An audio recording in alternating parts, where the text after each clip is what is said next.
Looks like I'm doing my first makeup story time. If you don't know me, my name is Rena. I'm an author, paranormal investigator, and podcast host, and general lover of everything creepy. I also happen to live in a haunted house, and I've shared a lot of stories on my podcast and on my YouTube channel about the haunted house that I live in, including the story of the time that a ghost pinned me down to my bed so hard that I dislocated my shoulder. And I mean, 9 times out of 10, the hauntings that happen around here are pretty standard. I mean, it's like doors opening, you hear knocks, stuff like that. It's nothing usually very harmful, but activity happens quite a lot. And I actually just had something, I was gonna say fun, but it wasn't fun, interesting happen to me. I feel like I absolutely should not be trying to do eyeliner while I tell this story, but here we go.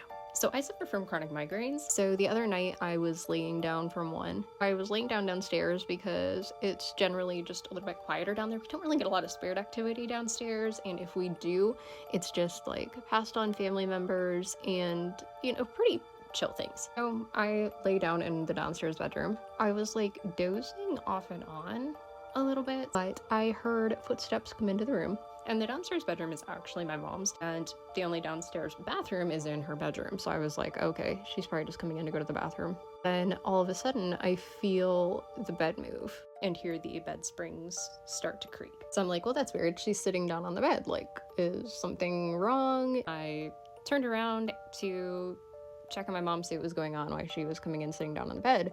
And there was no one else in the room with me. I was alone. So I'm immediately just like, well, fuck that, because no. But needless to say, I'm also fairly used to this because, again, I live here. So I just tried to turn back over, go back to sleep. I was not even asleep. I literally just turned over, just closed my eyes, and I hear footsteps yet again. And I was like, well, I am not acknowledging this. And lo and behold, it sat down on the bed next to me again. So I went ahead and turned over yet again. Nobody is there.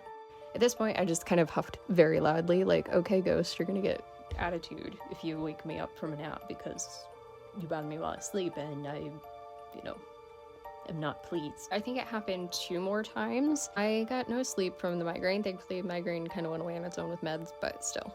Honestly, I'll probably be talking about this experience before too long on the podcast because I've actually been planning to do an investigation in my own home, or at least this 3-room master suite that seems to have things that just like to crawl into bed with me, breathe in my ear, dislocate my shoulder, and, use my upstairs bathroom, which, no. Don't leave your ectoplasm in my toilet. That's gross. If you have any haunted stories of your own, feel free to let me know. I'd love to hear your stories.